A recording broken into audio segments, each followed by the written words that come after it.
ఇప్పటికే AP assembly ముగిసిన అనంతరం మంత్రి పార్థసారథి మీడియాతో మాట్లాడుతున్నారు. లైవ్ లో చూద్దాం. నేపథ్యంలో పిల్లల సంఖ్యపై నిషేధం అనవసరమని భావిస్తూ పంచాయతీరాజ్ గ్రామీణాభివృద్ధి శాఖ ప్రతిపాదన చేసిన ఈ సవరణకు మంత్రిమండలి ఆమోదం తెలియజేసింది. తర్వాత ఫేజ్ 1 కింద నేషనల్ మెడికల్ కమిషన్ నిబంధనలకు అనుగుణంగా విజయనగరం, రాజమహేంద్రవరం, ఏలూరు, మచిలీపట్నం, నంద్యాలలో 150 సీట్లతో నిర్మించిన నూతన వైద్య కళాశాలలకు సంబంధించి గతంలో మంజూరైన పోస్టులకు అదనంగా 380 పోస్టులు భర్తీ చేపట్టాలన్న ప్రతిపాదనను కూడా మంత్రిమండలి ఆమోదించిందని చెప్పేసి తెలియజేస్తాను. ఫేజ్ 2 కింద పాడేరు, మార్కాపూర్, పులివెందుల, ఆదోని మరియు మదనపల్లిలో నిర్మించిన నూతన వైద్య కళాశాలలో 24-25 విద్యా సంవత్సరంకు సంబంధించి 100 సీట్లతో మొదటి సంవత్సరం ఎంబీబీఎస్ కోర్సును ప్రారంభించడానికి అనుమతి కోరుతూ చేసిన ప్రతిపాదన కూడా కేబినెట్ ఆమోదించిందని చెప్పేసి మనం చేస్తాను. నేషనల్ మెడికల్ కమిషన్ నూతన నిబంధనల అవసరాలకు అనుగుణంగా నిర్ణయం తీసుకోవడం జరిగింది. ఈ సందర్భంగా గుజరాత్లో ఉన్న పీపీపీ మోడల్ను అధ్యయనం చేయాల్సిందిగా కూడా ముఖ్యమంత్రి గారు సంబంధిత శాఖ అధికారులని, మంత్రి గారిని కూడా ఆదేశించడం జరిగిందని చెప్పేసి మనం చేస్తాను.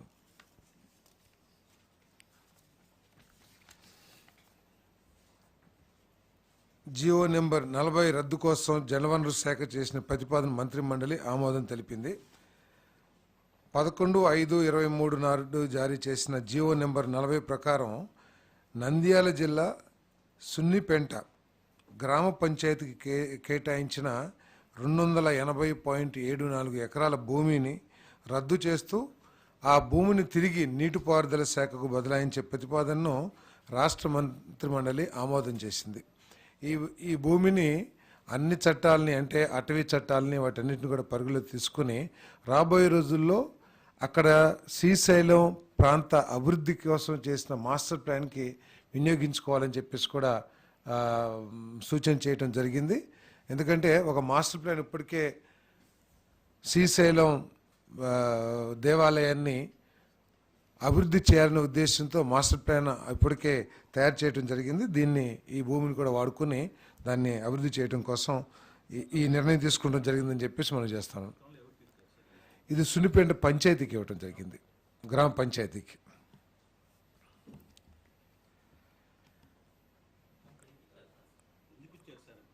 ఏమండి, పంచాయతీకి వాడుకోవటానికి ఇచ్చారు, కొంత డెవలప్మెంట్స్ చేయటానికి దానికి ఇచ్చారు, కానీ దాంట్లో డెవలప్మెంట్స్ ఏం జరగలేదు. దాన్ని గ్రాప్ చేస్తానికి కూడా కొంత ఆలోచన జరిగిందని చెప్పేసి సమాచారం ఉంది. అక్కడ భూమి కూడా, ఎందుకంటే ఫారెస్ట్, ఇంకో సైడు వాటర్ ఉంది కాబట్టి ఉన్న భూమిని వినియోగించుకొని శ్రీశైలం దేవస్థాన పరిధిని పెంచడమే కాకుండా బాగా అభివృద్ధి చేయాలి. ఎందుకంటే ఆ దేవస్థానానికి ఉన్న ప్రాసెసింగ్ కానివ్వండి, ప్రజల నమ్మకం కానివ్వండి, ఆ దేవస్థానాన్ని అభివృద్ధి చేయడానికి వినియోగించుకోవాలని చెప్పేసి నిర్ణయం తీసుకున్నది. మరి 2014-19 మరియు 2019-24 మధ్య ఎక్సైజ్ పాలసీలు మరియు వే ఫార్వర్డ్ మదింపు కోసం మంత్రిమండలిలో చర్చ జరిగింది. 2014-19తో పోలిస్తే ప్రస్తుత పాలసీ ఫ్రేమ్వర్క్ లోపభూయిష్టంగా, పారదర్శకంగా లేకుండా ఉండటం, అంతేకాకుండా పర్యవేక్షణలో కూడా అనేక విఫలమైన పునర్నిర్మాణం, నేరాలు మరియు ఆదాయ నష్టాలు పెరుగుదలకు దారితీశాయి. రానున్న నెల రోజుల్లో ఎక్సైజ్ శాఖను మెరుగైన పర్యవేక్షణ మరియు నియంత్రణకై ఏకీకృత పరిపాలన విధానం కిందకు తెచ్చేందుకు ఎక్సైజ్ శాఖను పునర్నిర్మించేందుకు ప్రతిపాదించడం జరిగింది. మద్యం రిటైల్ అమ్మకాలు, ప్రొక్యూర్మెంట్, క్వాలిటీ కంట్రోల్, ధరల నిర్ధారణకు విధానాలకు సంబంధించి ఇతర రాష్ట్రాలు, ముఖ్యంగా వేరే రాష్ట్రాల్లో ఎక్కడైతే మెరుగైన పాలసీలు ఉన్నాయో వాటి మీద స్టడీ చేయమని చెప్పేసి కూడా మరి మన ఆదేశించడం జరిగింది. దానికి సంబంధించి అధికారులందరూ కూడా వివిధ రాష్ట్రాల్లో పర్యటించి ఏ రాష్ట్రంలో అయితే మెరుగైన పాలసీ ఉందో ఆ పాలసీని అడాప్ట్ చేయాలని చెప్పేసి కూడా ఆలోచన చేయడం జరిగింది. అంతేకాకుండా గత ప్రభుత్వం చేసిన సరఫరా చేసిన బ్రాండ్స్ కానివ్వండి, వాటన్నిటి మూలంగా ప్రజల ఆరోగ్యం దెబ్బతిందని, అదే లివరు, కిడ్నీస్ ఇవన్నీ కూడా దెబ్బతినాయి అని చెప్పేసి కొన్ని సర్వేస్ కానివ్వండి, మరి కొన్ని స్టడీస్ కానివ్వండి చాలా క్లియర్గా తెలియజేస్తూ ఉన్నాయి.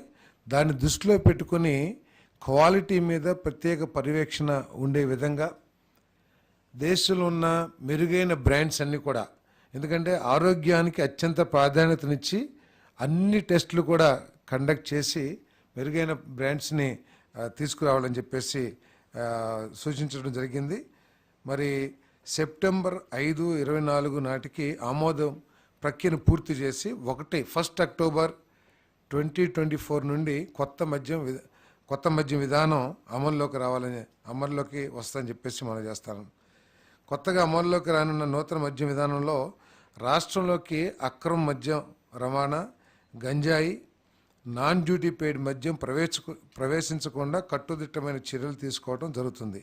అంతేకాక అల్పాదాయ వర్గాల వారికి అందుబాటు ధరలకు నాణ్యమైన మద్యాన్ని అందుబాటులో ఉండేందుకు అవకాశం కలిగించే విధంగా పాలసీ ఉండబోతుందని చెప్పేసి కూడా మనం చేస్తాను.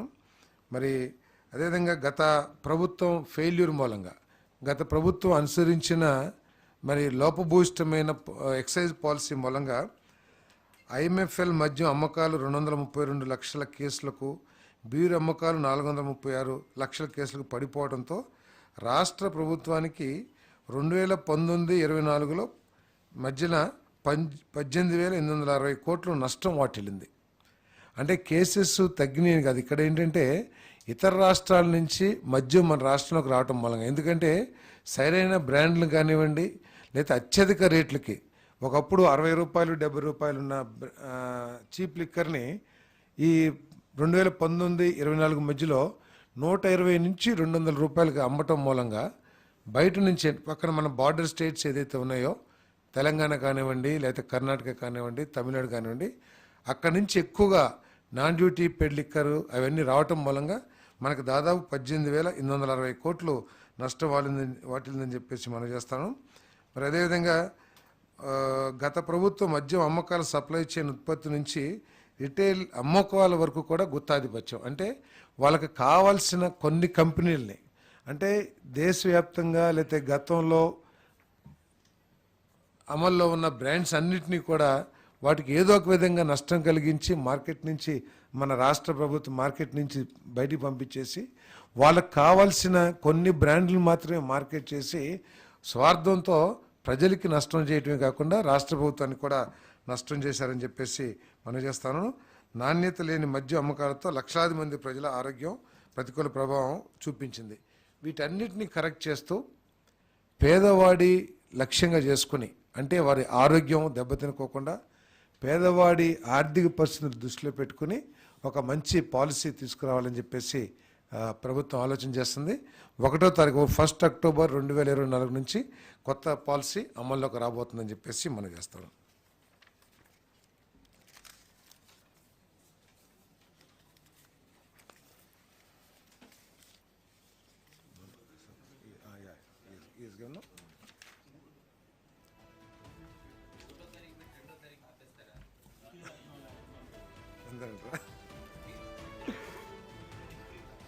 అంటే పాలసీ అనౌన్స్ చేసినా కూడా అమలు 5వ తారీఖు నుంచి అట్లా చూసి చేస్తాం. ముందు అమలు అనౌన్స్ చేస్తాం.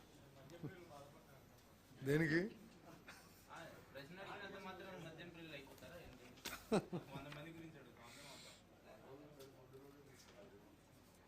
ఇప్పుడు ల్యాండ్స్కి సంబంధించి మీ అందరు చూస్తూనే ఉన్నారు.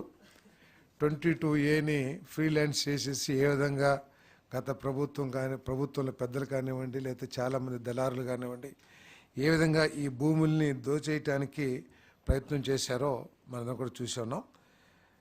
ఇప్పటికే 22.95 కోట్ల రూపాయల ఖర్చుతో 21.86 లక్షల భూ హక్కు సర్వే పత్రాల స్థానంలో ప్రభుత్వం ముద్ర, అంటే ఇంతకుముందు జగన్మోహన్ రెడ్డి గారి ఫోటో పిచ్చితో కానివ్వండి ఏదైనా కానివ్వండి ఆయన ఆస్తి అన్నట్లు ఆయన ఫోటో వేసి ఏదైతే ఇచ్చారో వాటిని రీప్లేస్ చేస్తూ ప్రభుత్వం ముద్ర, అదేవిధంగా QR కోడ్తో కూడిన కొత్త పట్టాదారు పాస్ పుస్తకాలు అందజేయాలని చెప్పేసి కేబినెట్ నిర్ణయం తీసుకుంది. రెవెన్యూ శాఖకు సంబంధించి 22A నిషేధ జాబితాకు సంబంధించి ఫిర్యాదు సంఖ్యలో పెరుగుతున్న నేపథ్యంలో త్వరలోనే రెవెన్యూ గ్రామ సభలు నిర్వహించాలని ముఖ్యమంత్రి కేబినెట్కు సూచించారు. రాబోయే 3 నెలల కాలంలో గ్రామ సభలు అయ్యేంత వరకు, ఎందుకంటే రెవెన్యూ రికార్డ్స్లో చాలా మ్యానిపులేషన్ జరిగినాయి అని చెప్పేసి పేదవాళ్ళ భూ హక్కుల్ని కాపాడటం కోసం వచ్చిన కంప్లైంట్స్ని దృష్టిలో పెట్టుకుని రిజిస్ట్రేషన్స్ అన్నీ కూడా వెరిఫై చేయాలని చెప్పేసి చాలామంది ఏం చేశారంటే అధికారుల్ని కూడా తీసుకునో లేకపోతే రకరకాల అన్నీ చేసి రెవెన్యూ రికార్డ్స్ని మ్యానిపులేట్ చేశారు. వీటన్నిటిని వెరిఫికేషన్ చేసే వరకు కూడా 3 నెలలు రిజిస్ట్రేషన్స్ ఆపేయాలని చెప్పేసి కూడా నిర్ణయం తీసుకుంటం జరిగిందని చెప్పేసి మనం చేస్తాను నేను. మరి అంతేకాకుండా ఈ మ్యానిపులేషన్స్ని, ల్యాండ్ గ్రాబింగ్స్ని వీటన్నిటిని కూడా బయటపెట్టాలని జిల్లా మన రెవెన్యూకు సంబంధించిన ఉన్నతాధికారుల్ని జిల్లాలు పర్యటించి వీటికి పాల్పడిన వ్యక్తులు ఎంతటి స్థాయి వాళ్ళైనా సరే కఠినంగా శిక్షించాలని చెప్పేసి కూడా ముఖ్యమంత్రి గారు సూచించేయటం జరిగింది. మరి మన రెవెన్యూ అధికారులందరూ కూడా జిల్లాలు పర్యటించి వీటన్నిటిని కూడా వెలికి తీస్తానికి తయారు చేస్తారని చెప్పేసి కూడా మనం చేస్తాను. అదేవిధంగా ఏదైతే రాళ్ళు కొన్ని 100 కోట్ల రూపాయలు ఖర్చు పెట్టి ప్రభుత్వ సొమ్ముని దుర్వినియోగం చేసి దాని మీద కూడా ఆయన ఫోటోలు వేసుకునే విధంగా ఏదైతే చేశాడో దాన్ని పూర్తిగా ఆపాలని చెప్పేసి కూడా నిర్ణయం తీసుకోవడం జరిగిందని చెప్పేసి కూడా మనం చేస్తామండి. ఒక 3 నెలలు 22A సంబంధించి ఏదైతే ఉన్నాయో చాలా కంప్లైంట్స్ వస్తూ ఉన్నాయి. చాలామంది బెదిరించి తీసుకున్నారని, లేకపోతే రికార్డ్స్ని మ్యానిపులేట్ చేయటం కానివ్వండి. సో ఇప్పుడు దాకా 22Aలో ఉన్నాయి కాబట్టి చాలామంది దానికి సంబంధించిన పూర్తి సమాచారం పేదవాడి దగ్గర లేకపోవటం మూలంగా దాన్ని ఎక్స్ప్లాయిట్ చేసి ఏదైతే కంప్లైంట్స్ వచ్చినాయో ఆ కంప్లైంట్స్ని పూర్తిగా పరిశీలించి ఒక 3 monthsలో ఈ కరెక్షన్స్ అన్ని చేసి అప్పుడు దాకా రిజిస్ట్రేషన్స్ ఆపమని చెప్పేసి నేను తీసుకున్నాను. మొత్తం 22Aలో ఏం జరిగింది 22Aకి సంబంధించి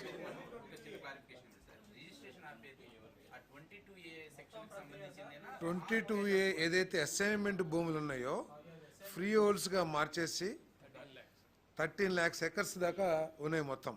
సో వాటన్నిటి మీద ఒక సమగ్ర రిపోర్ట్ తయారు చేసి, ఎందుకంటే దీంట్లో పేదల్ని బెదిరించి లాక్కున్నారు, లేకపోతే రెవెన్యూ రికార్డ్స్ని తారుమారు చేసి వాటిని చేజిక్కించుకున్నారు, భూ కబ్జాలు చేశారు, రకరకాల కంప్లైంట్స్. వీటన్నిటిని కూడా 3 monthsలో స్టడీ చేసి దాని మీద సమగ్రంగా ఎంక్వైరీ చేసి అప్పటి వరకు ఈ రిజిస్ట్రేషన్స్ ఆపడం జరుగుతుంది. ఏదండి?